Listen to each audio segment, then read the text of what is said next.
Bon vespre, senyores i senyors espectadors. Benvinguts una setmana més en el programa Sal i Llum. Si vostès s'han passejat pel centre de Manacor, hauran pogut veure una botiga que està en els començaments del carrer d'Espou Fondo, la botiga solidària de Saltre Sanaia. Està concretament en el número 2. Aquesta botiga, ara enguany, ha fet 10 anys que se va crear per això. Hem pensat fer un programa dedicat expressament en aquesta botiga i per això hem convidat dues voluntàries i quasi responsables d'aquesta botiga. Se tracta de na Joana Maria Galmés i de na Sebastiana Munà. Sebastiana, conta'm-nos una miqueta la història d'aquesta botiga, com va començar, de qui va ser l'iniciativa i com van ser els seus començaments. Sí. Bé, la botiga va començar, ara fa 10 anys, però va ser fruit d'un treball de reflexió que un grup de joves del Casal de la Pau, amb el seu animador, que era Antoni Miró, varen fer un treball de reflexió, com he dit, sobre les desigualtats entre el nord i el sud i a través d'aquest treball de reflexió varen conèixer el comerç just. Ells se posaren en contacte amb els de Saltre Sanaia de Palma, que ja feia uns quants anys que havien començat aquest camí aquí a Palma, i se varen posar en marxa. Els joves varen muntar, el primer de tot, una paradeta en el mercat dels dissabtes a la Bassa, i després d'un any ens vàrem instal·lar ja en el reper municipal, que també hi vàrem estar, potser, sí, és un any, i llavors ja ens vàrem establir en Espou Fondo número 1. I després d'Espou Fondo número 1, ara fa 2 anys, ens vàrem canviar davant Espou Fondo número 2. Molt bé. Hem parlat de la història, però no hem dit què és el comerç just. Si t'apareix, escoltarem un moment una descripció del que és el comerç just a nivell internacional i després vendrem aquí a Manacor. Perfecte.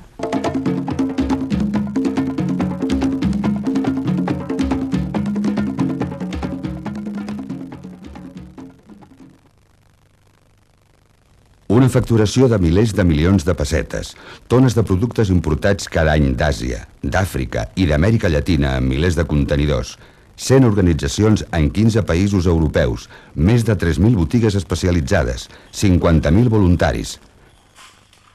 Aquest és el moviment de comerç just i solidari, un mosaic de milers de grups, associacions i cooperatives disperses per tota Europa.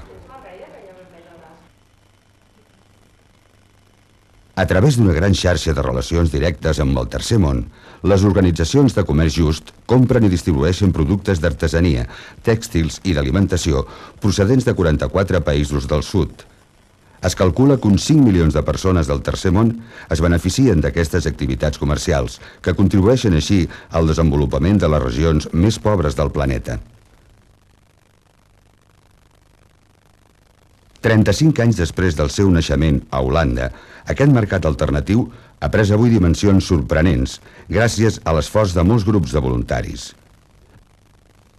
Les organitzacions de comerç just són centres d'importació que mantenen contacte amb els productors del tercer món i els assessoren, preparen i difonen informació entre els ciutadans interessats. També busquen nous mercats i punts de venda i sovint actuen davant els governs i d'altres empreses per aconseguir un tracte comercial més just per als països pobres. Quan vareu començar, Sebastiana, te pensaves que duraríeu tant. La mitja de voluntaris, perquè això és una cosa duita per voluntari, després en parlarem, la mitja de durada dels voluntaris és de 2 anys. Si fa 10 anys, vol dir que aquí hem romput un poc de barreres, no? Sí. Quina experiència contaries tu d'aquests 10 anys? Quines són, en castellà diuen, avatares d'aquests 10 anys d'història de la tenda solidària a Manacor? Bé, sí, direm que potser pot ser que hi hagi voluntaris que hagin durat 2 anys, però n'hi ha que són del començament i han durat 10 anys, i ojalà en durin molt més. És difícil el camí, i la veritat és que quan varen començar Sí, que pensaven durar, perquè, no ho sé, crec que sí, que era una cosa que la mos creiem i que malament veien que hi hauria moltes dificultats, i la veritat és que n'hi ha hagudes i n'hi ha. Bé, jo penso que sí, que les coses, o més bé o més malament, s'han travessat i supos que també en poden travessar altres d'anys. Sí. Joana, conta'm-nos una miqueta la botiga, quins articles té, quina és la mercancia que hi ha, que se pot oferir al públic? Home, la botiga de Saltres Anaia és una botiga que des de fora, un que no ho coneix, potser diu, i aquí què venen? Perquè veus molta varietat de coses. I a vegades veus gent que passa per carrer i no s'acaba d'atrevir a entrar. I, home, nosaltres convidaríem a que entrin i ho coneguin.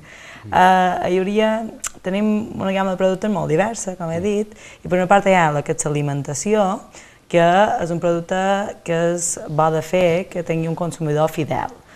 Tenim a la part d'alimentació hi ha cafè, hi ha arròs, hi ha sucre, hi ha cacau, hi ha distints aliments ja més elaborats a partir de productes de comerç just, com puguin ser galetes, galletes d'arròs. O sigui que tenim bastanta varietat de productes d'alimentació. I després, per una altra banda, tenim tota la resta, que hi poden trobar des d'estovalles, porta-retrats, material de papereria, làmperes. Jo crec que és una botiga ideal per quan dius vull fer un regal a aquesta persona, miam que hi trobaré. Tenim bijuteria, a vegades nosaltres dèiem no pots venir cercant una cosa en concret, però sí vine a veure què hi ha, que segur que hi ha qualque cosa que t'agradarà i que a més sabràs que estàs fent una compra que segueix uns criteris de comerç just. Criteris de comerç just, ara has donat en esclau. Per què s'ha de comprar a la tenda solidària, o la botiga, o Saltres Anaia? Després convendria que féssim una distinció de tot això, perquè se diu botiga solidària, Saltres Anaia, comerç just. Per què s'ha de comprar en el comerç just i no s'ha de comprar a un altre lloc? Quins són els criteris? Què és el que pot motivar una persona que compri allà? Home, el primer de tot és la decisió personal de jo decideix comprar aquest tipus de productes. Nosaltres també creiem que com més ho conegui la gent, més possibilitat tindrà de triar. Quan nosaltres anem a comprar, el que compram influeix directament en les persones que han produït aquest producte. I clar, les coses que poden trobar a la botiga de Saltres Anaia són productes que saben cert que els seus productors han rebut un sou just, que no hi ha hagut explotació laboral i molt manca explotació infantil. Sabem que s'ha fet feina a través de cooperatives, que els beneficis s'han reinvertit en les comunitats del sud. Sabem que hi ha un respecte pel medi ambient, que hi ha igualtat entre l'home i la dona. I per tant, nosaltres des d'aquí, anant a comprar el cafè, que empraré aquest mes, influeix en que una comunitat determinada d'un país que està en via de desenvolupament tingui millors possibilitats d'anar endavant. I per tant, el que deia, és una opció personal. Jo decideix fer aquest tipus de consum i no un altre. Has dit que la compra nostra influeix en el benestar i en la millora de totes les persones que fabriquen aquest producte en els països d'origen, que normalment són els països del sud. Ara veurem un d'aquests països del sud com fabrica el producte que nosaltres compram aquí.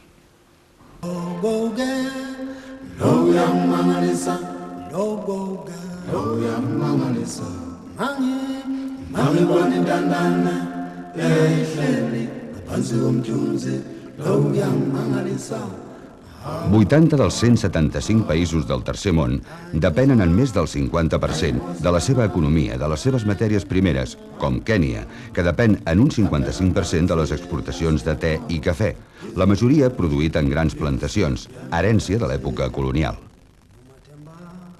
Però també hi ha camperols que s'organitzen per canviar les coses, com la cooperativa AES de Kènia, que produeix el te carcader.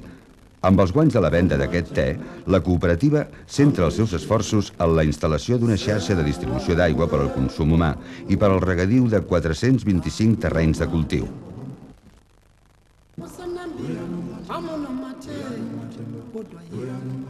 Ara ja hi ha 160 famílies que cultiven el te carcader, amb una producció de 2.500 quilos l'any. Però la producció pot créixer potencialment fins als 10.000 quilos. Ndomba okamata eritaremwe kana kwamudanya maita mairi ene yakinya kalimani nara nwankananga chiri mutauntindikira nuntu kinya wanariantu eteba ichikiri nuntu tanjara ene kwa nuntu byala bibiti wata nyamura mbureki bwega ya kimodona na nyeri yeretie na guno non integral de na mono tangutu ete kalima kala kala nuntu kalima ku gatito eta ka imuntu mwe.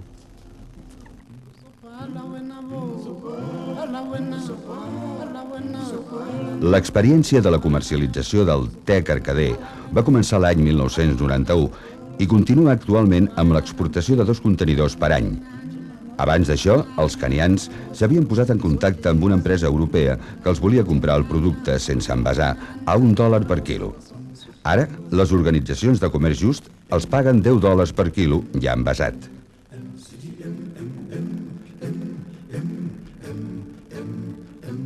El comerç just promou que els productes siguin transformats als països d'origen per afavorir l'economia local i estimular noves iniciatives.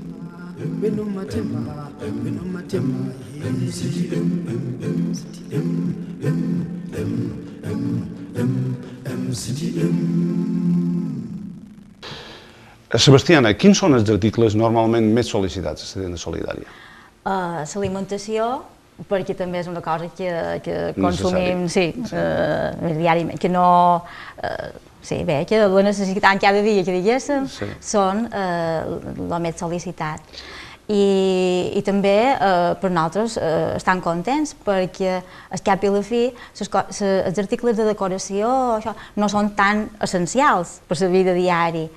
I pensant que si, per exemple, una persona decideix a dins el seu consum diari consumir sucre de comerç just i fa una decisió solidària i que en el mateix temps també consumeix productes de qualitat i no ho sé, que les dues parts se'n surten beneficiades. Sí. Ben, Joana, tu has fet referència en aquests criteris que duen el comerç just. En concret, me podries ampliar un poc amb què se respecta el medi ambient amb aquests productes d'allà? Nosaltres tenim dins la botiga una gamma de productes que tenen la certificació ecològica. Per tant, aquests productes han seguit les pautes per poder aconseguir aquest segell. Independentment de que tinguin aquest segell, que és, a més, tots els productes que se comercialitzen en el segell comerç just, tenen un respecte per medi ambient. Nosaltres ens hem de situar que moltes vegades els països productors no hi ha unes lleis, com podem tenir aquí, de respecte al medi ambient, on, aquí més o manco, sabem que certes coses no se poden fer, però en els països productors aquestes lleis no existeixen. No hi ha lleis que impedeixin la contaminació dels rius o la contaminació del sòl. Per tant, les cooperatives que produeixen per comerç just, que produeixen a través d'aquesta via de comercialització, sí que tenen aquest respecte a l'entorn, perquè, en certa manera, jo crec que estan una mica més conscienciats, tenen un projecte de futur i, per tant, saben que el medi ambient forma part del futur. Anem a veure, si vos pareix, un altre país. Per exemple, anem a Mèxic, a veure com repercuteix la nostra compra a Mèxic.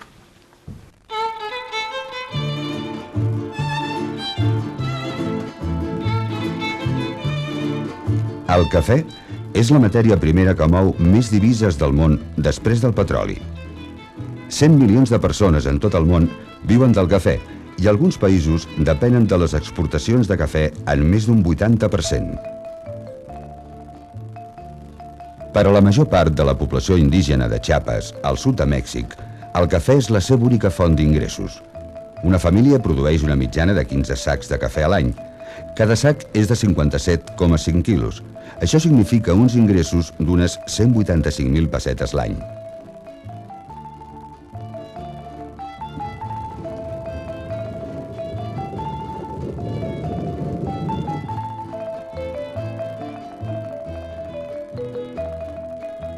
A les Margarites, prop de la selva lacandona, un grup de camperols indígenes es van unir l'any 1979 per intentar superar la situació de dependència dels intermediaris del cafè i van constituir la cooperativa Unión de la Selva.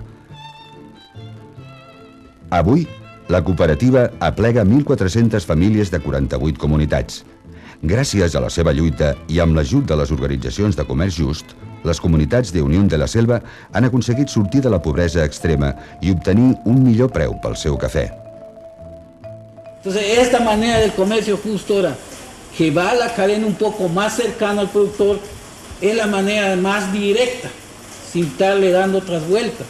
Es la manera que el que apoya, el que consume una taza de café, pero de verdaderamente que está muy claro que hay una conexión muy cercana con el productor, eso es el que de verdad está apoyando al productor, ¿eh?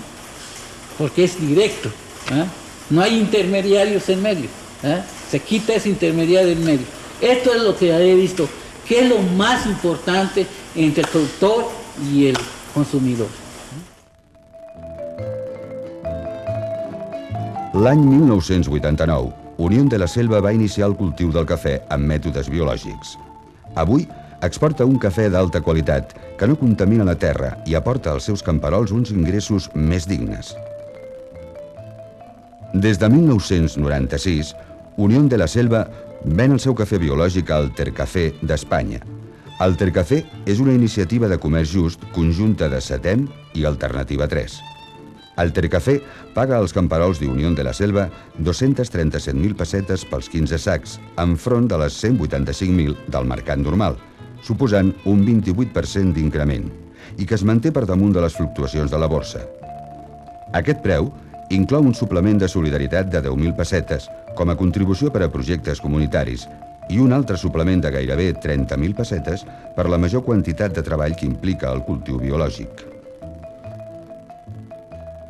El suplement de solidaritat d'Altercafé és destinat per Unión de la Selva a nombrosos projectes de desenvolupament organitzatiu i de millora de les condicions de vida dels associats, com formació professional, eines agrícoles, millora dels habitatges, assistència sanitària, transports, fons de pa i molts d'altres. Amb aquesta, són ja 27 les cooperatives mexicanes que venen el seu cafè a organitzacions de comerç just internacional. Un altre dels criteris que segueixen el comerç just és la igualtat home-dona. Si aquí encara no ho hem aconseguit en quant als sous, me refereix a igualtat en quant als sous. Si aquí encara no ho hem aconseguit, que ha de fer allà de ser. Què és el que s'aprendent igualtat? No només supos que no només deu ser en quant als sous. Quin altre tipus d'igualtat se demana a les cooperatives que compren allà? No només en quant als sous, com has de suposar, sinó en quant a la dignificació de la persona. Passa que en els països en vies de desenvolupament, en general, les dones tenen un paper molt important dins les comunitats, perquè són les que mantenen les famílies. I en aquestes dones, clar, si en la seva feina s'afavoreix, també ajudes a tota la comunitat, perquè si elles, ja sigui en el seu treball o sigui en educació o en sanitat, se'ls afavoreix, bé, també s'afavoreix els homes, però vull dir que si els homes tenen més facilitats per arribar a segons quins serveis, s'afavoreix les dones perquè, de qualsevol manera, elles són el motor de les comunitats. I bé, per això no només és en els sous, sinó que també són en les condicions de vida, amb educació, en sanitat, amb ajudes en treure el seu treball.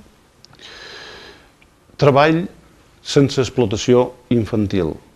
Això és una lacra també que nosaltres aquí no ho coneixem, però hi ha molts de països que empleen mà d'obra infantil.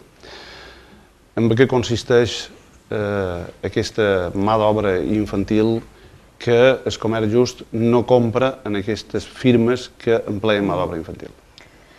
Home, és que nosaltres des d'aquí, des de Manacor, més o menys que tots tenim un nivell de vida que podem arribar a final de mes, i a vegades ens costa imaginar la realitat dels països productors, de qualsevol producte que puguem consumir, quina és. L'explotació infantil és un fet que a determinades temporades hi ha hagut campanyes de conscienciació, hi ha hagut campanyes en contra d'empreses concretes, marques concretes de roba esportiva, sobretot, que potser per lo que ens han servit ha estat per a tots en general, prendre un poc més de consciència de que a qualsevol part del món hi ha gent i hi ha nens que en lloc de disfrutar de la seva infància, de jugar, d'anar a escola per aprendre i encarar millor la seva vida adulta, i estan fent feina per tirar endavant la família i ajudar a l'economia familiar, però amb unes condicions d'explotació. Que, per tant, no és que aquesta persona estigui contribuint a l'economia familiar, sinó que l'estan explotant, estan sacrificant la seva infància perquè unes grans empreses puguin treure més benefici de la venda de determinats productes. Clar, això nosaltres des d'aquí, que per sort no ho patim, hi podem fer qualsevol cosa perquè no passi. Perquè no passi o perquè el manco, el que jo compro no hagi estat fet a base d'explotar nens. Si vos pareix, farem un altre viatge. Anirem a la Índia i veurem de quina manera el que nosaltres comprem aquí repercuteix en l'economia d'aquell país.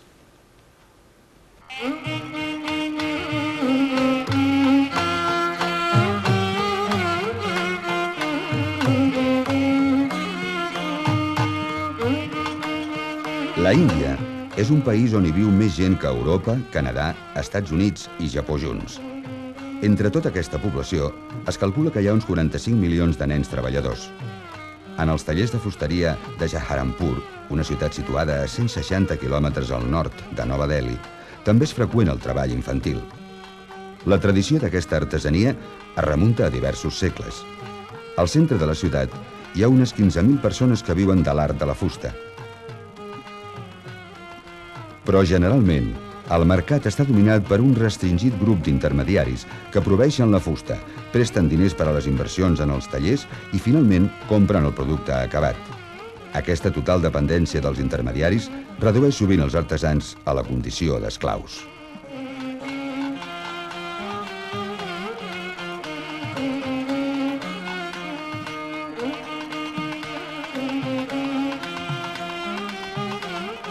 Twin va començar a la botiga de Gali, que encara ara, als seus 70 anys, és un dels millors tornejadors de la ciutat.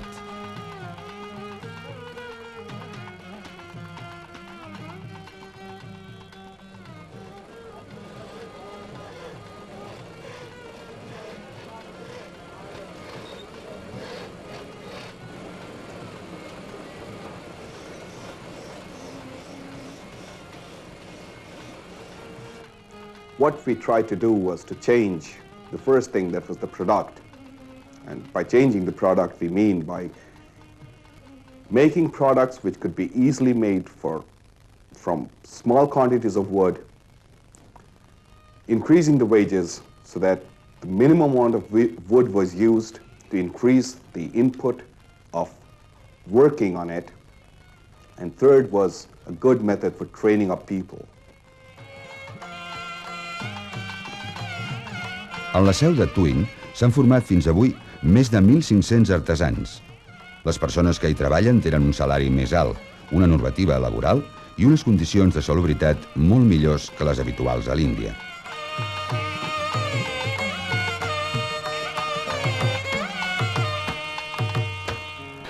Un altre dels criteris que m'apareix que no s'ha anomenat aquí és el funcionament democràtic d'aquestes organitzacions. En què consisteix això, el funcionament democràtic? Perquè a nivell empresarial, de vegades, el funcionament no és massa democràtic, perquè n'hi ha pocs que comanden i molts que obeixen. Com funcionen aquestes cooperatives? Perquè, per lo vist, la compra que vosaltres feu no ho feu directament en el productor, sinó que hi ha una cooperativa, diríem, un organisme, un sol intermediari, per dir-ho així, no? Sí. Bé, nosaltres les comandes que fem les fem a les importadores de comerç just. I les importadores de comerç just comanen a les cooperatives.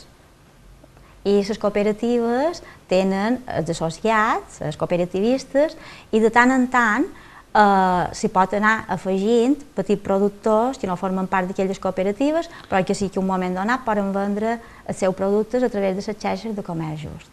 Bé, el funcionament democràtic és que aquella cooperativa, aquella comunitat, decideix de quina manera administra la seva cooperativa, de quina manera comercialitza el seu producte i de quina manera els beneficis obtinguts han de revertir en la seva comunitat.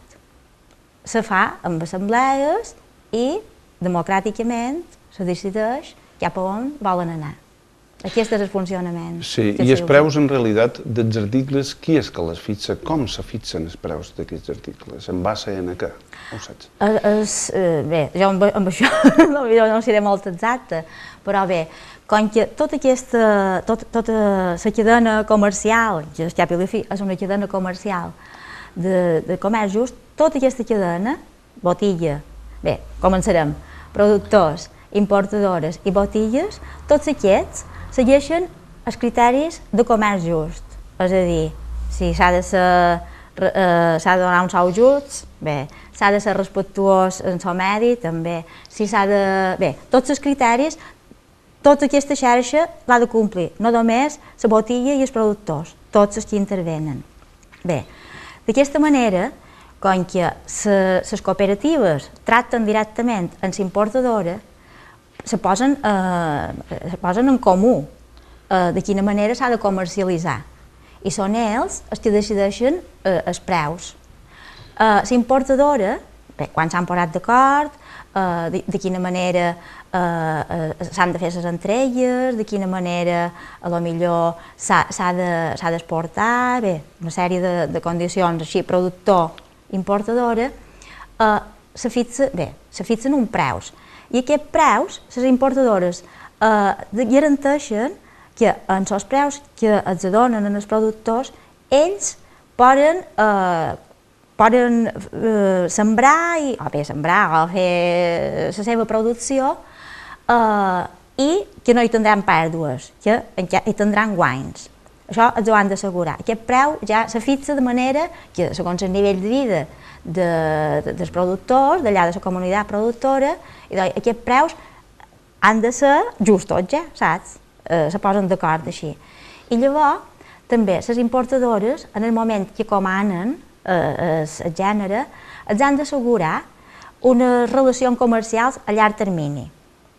Això, com que són estudis i, bé, posades en comú, veuen si és factible una relació comercial a llarg termini.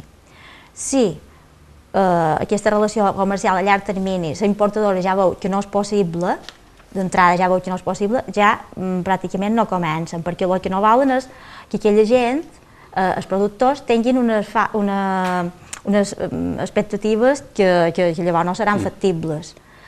I això, els asseguren una relació a llarg termini i que el seu producte sortirà en els mercats internacionals. Molt bé, si t'apareix, anem a fer una altra visita curta a dos països perquè vegem què és el que fan allà les cooperatives de treballadors. Se tracta d'Equador i Bangladesh.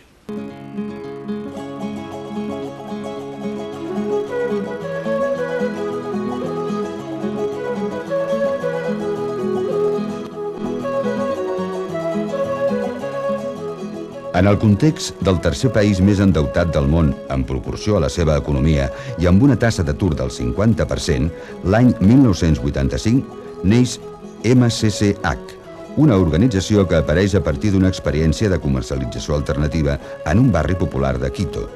L'objectiu inicial era donar valor al treball de l'artesà, evitar els guanys abusius dels intermediaris i garantir un preu just i una vida digna als productors indígenes. En pocs anys de vida, MCCH ha obert 17 botigues en tot el país i ha ampliat la producció a productes de fibra vegetal, cuir, cotó, fusta i llana.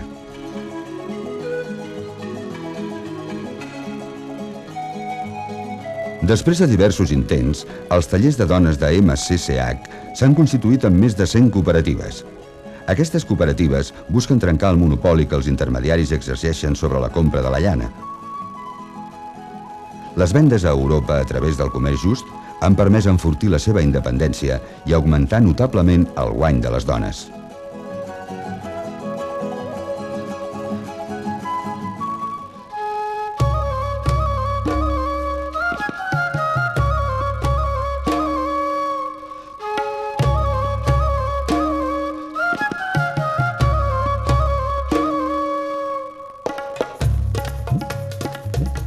Bangladesh és el país més pobre i amb més densitat del planeta. Hi viuen 120 milions de persones en un territori 4 vegades més petit que Espanya. Un 30% dels infants entre 10 i 14 anys treballa i el 30% dels treballadors de la indústria tèxtil són nens. Brakha Arong és l'organització més gran de comerç just de Bangladesh. Aplega 21.000 treballadors, organitzats en 350 petites cooperatives, la majoria de dones, en un país on el salari mig és de 1.500 pessetes al mes. La gamma de productes comercialitzats per Arong és molt àmplia i comprèn articles de cotó, jute, cuir, terracota, canya de bambú, argila, etc. Arong coordina la formació dels artesans, la distribució de la feina, la gestió de les comandes i l'administració.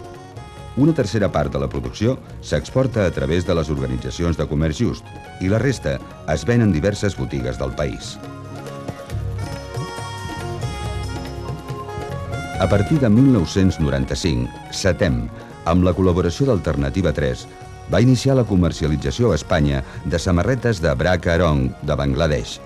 Gràcies a molts grups de joves voluntaris, s'han aconseguit vendre prop de 70.000 samarretes cada any. Això, junt amb el disseny de les samarretes que s'escull per concurs, ha contribuït moltíssim a donar a conèixer el comerç just al nostre país. Si vosaltres haguéssiu de contestar a una persona que ve a la botiga solidària i vos diu «Hombre, és que això sac que és de cá», què li contestaria?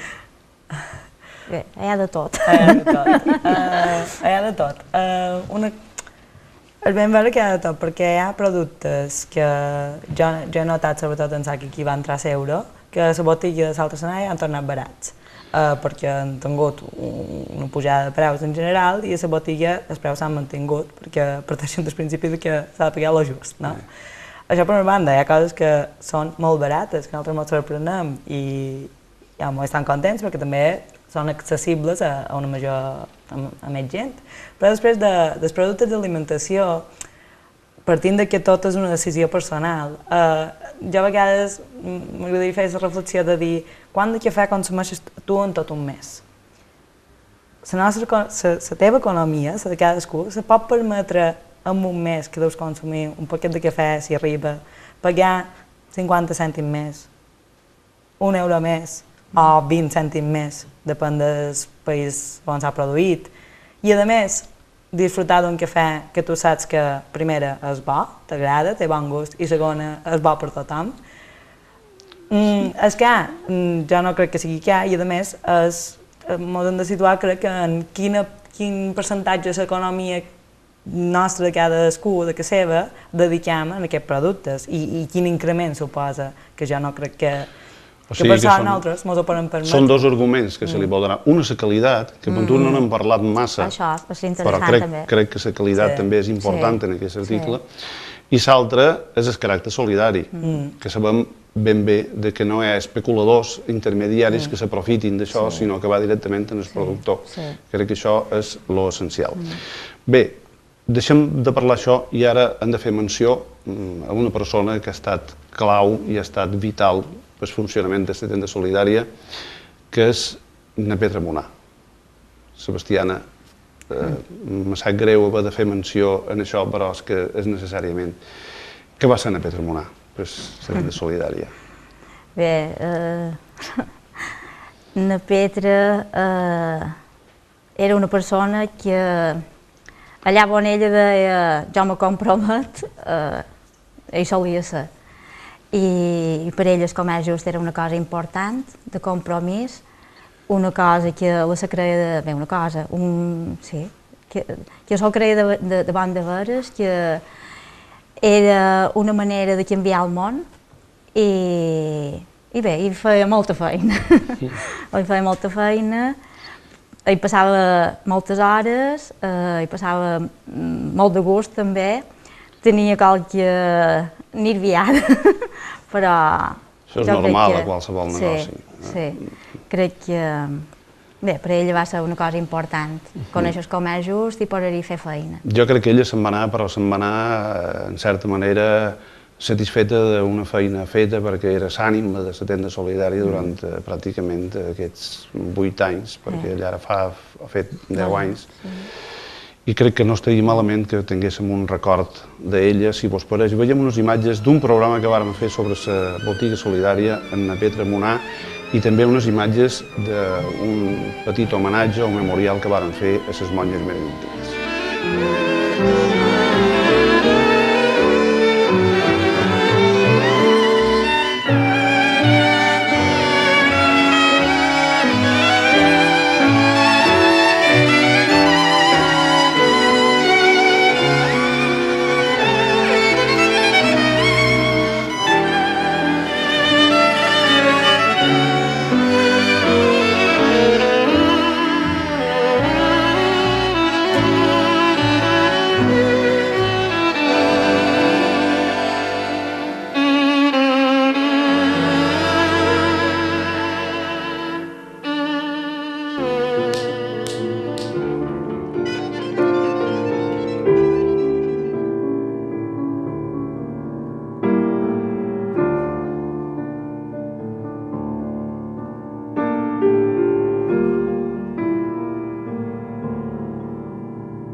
L'acte d'avui era una manera de que la Petra, no sé, que continuï viva dins nosaltres i de que no l'oblidem. I també era una manera de compartir. En el casal sempre havíem compartit les coses i és una manera de seguir aquest procés, de seguir compartint, estar junts, veure'ns, recordant a Petra i això és guapo. És una manera de que la Petra continuï viva. Sembrar aquesta olivera, es poder xerrar d'ella, es poder recordar-la. Això és una manera de que la Petra continuï viva dins nosaltres. Els voluntaris. Els voluntaris són la madre del cordero, no? Com diuen, perquè aquesta tenda no té assalariats. No. Aquí funciona amb això. Què és el que fan els voluntaris? Com funcionen? Com les contracteu? Parlem d'aquestes coses. Bé, la botilla funciona amb voluntaris. Ningú cobra res de sou. Ara m'explico.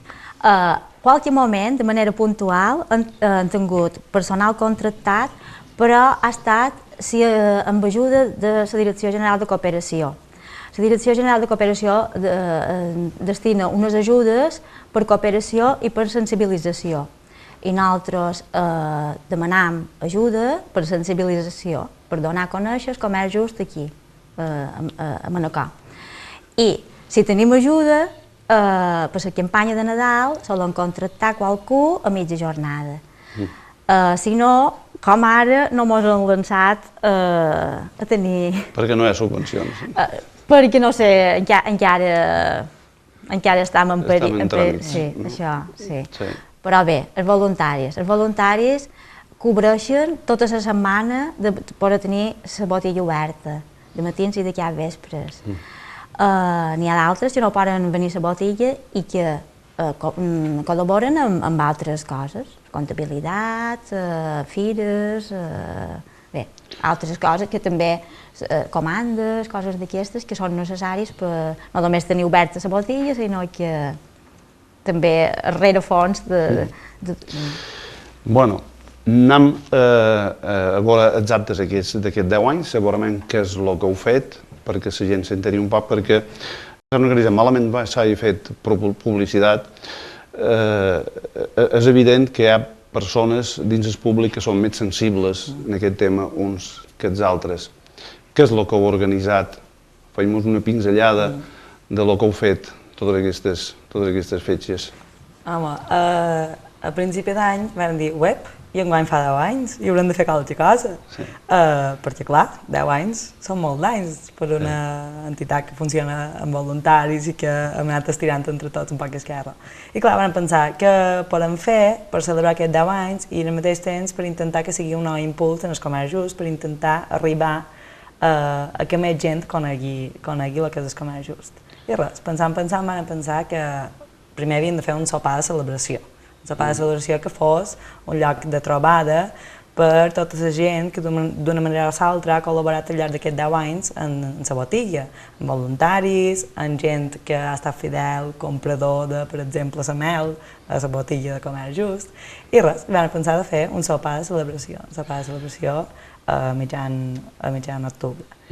També aprofitàvem per fer una conferència per donar a conèixer el que és el comerç just, que va anar a càrrec d'uns cooperants de Costa Rica, uns cooperativistes de Costa Rica, que se diu Copeagri, la seva cooperativa, i que ens van explicar una mica com funcionen ells a nivell real, seguint tots aquests criteris de comerç just, quina és la seva manera de funcionar i produir. També, després, ara pròximament, farem una festa a la botilla, per animar a tothom que encara, evidentment, tots els que ja coneixen la botilla. Aquest estiu hem fet una sèrie de remodelacions i, per tant, trobem que hem de fer una festa, de mostrar la botilla nova, de que tot puguem venir a veure quines novetats hi ha, a veure les canastres de cara a Nadal, de veure tots els productes que hem comanat per tenir de cara a la campanya de Nadal, i també una oportunitat perquè potser qualcú que no ha guaitat mai dins la botilla vengui aquest dia, portes obertes, a conèixer quins productes tenim i quins criteris compleixen aquests productes. Bé, les nostres càmeres han sortit i han gravat alguns moments d'aquestes celebracions o d'aquests actes que tu has anomenat antes.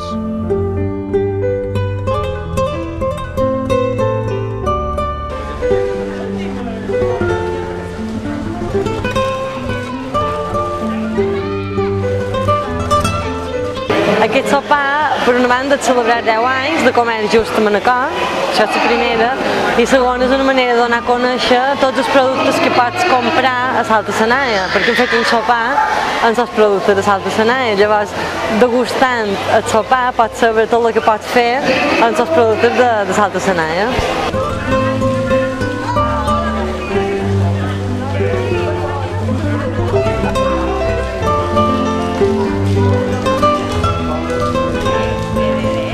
S'han de comprar els productes de Salta Sanaia perquè és una manera que no hi hagi tant d'intermediaris entre el que produeix el producte i el que ho consumeix. D'aquesta manera, comprant així, els millors beneficiaris són els petits pagesos i els petits agricultors i ramaders que fan feina als països desenvolupats, de manera que els dobbers que nosaltres invertim van quasi directament a ells. Aquest seria el tema principal.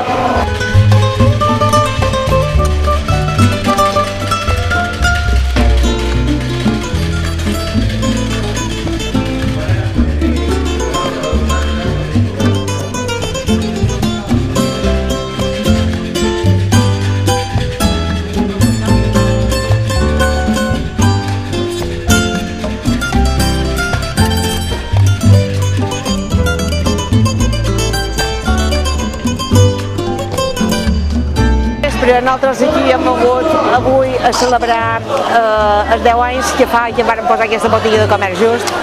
En principi va ser un poc costós perquè la gent és que no hi creia massa, però a poc a poc la gent s'ha conscienciada a base de fer tota la propaganda, no? O sigui, divulgació més que res, de per què coneguin aquests productes. És que una vegada que els han tastats no saben la sort que tenen, que mos ho diuen, que els que tenen són molt més bons que els que hi ha per aquí.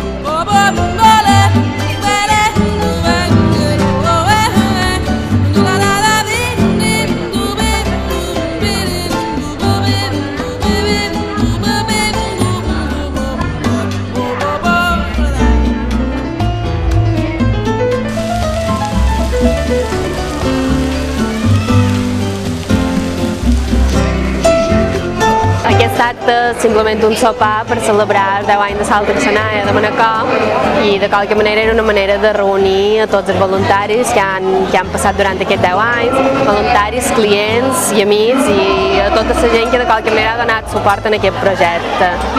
I bé, el projecte de Salt Arsenaya és una forma de col·laborar amb els països del sud, però una forma de col·laborar que no estan enviant un dobbers, ni tan sols fent un projecte allà perquè se puguin desenvolupar, sinó simplement se tracta d'evitar que els països del sud siguin explotats. O sigui, l'idea és canviar les estructures econòmiques perquè ells puguin fer la seva vida sense problemes externs o sense ingerències externes.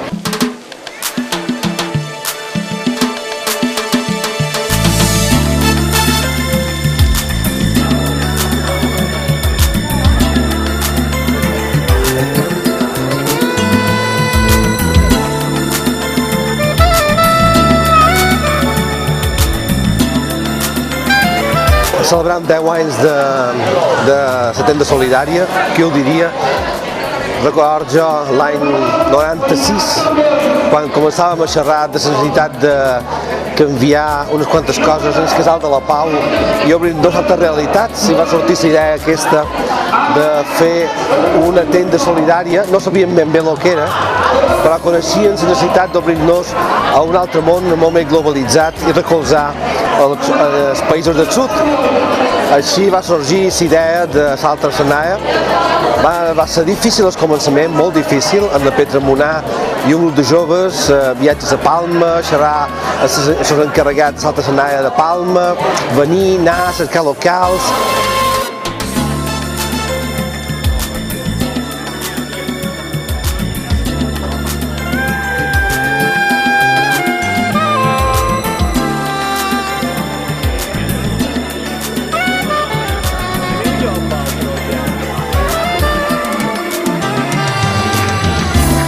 Després de les dificultats del principi, vam veure com Manacor va anar prenent consciència de la necessitat de que hi hagués una tenda així. I aquí estem, celebrant el 10è aniversari amb molta alegria, i també molta alegria de poder ser jo aquí, perquè no hi havia de ser jo aquí a Manacor. I estic molt content de poder compartir amb tota la gent que ha fet possible això durant 10 anys, lluitant, treballant, amb gent que ha posat el seu temps d'una manera lliure i voluntària. Estic content de poder celebrar amb tots 10 anys de tenda solidària i 10 anys de que Manacor ha pres més consciència, si cal, de la necessitat de col·laborar en els països del sud. Gràcies.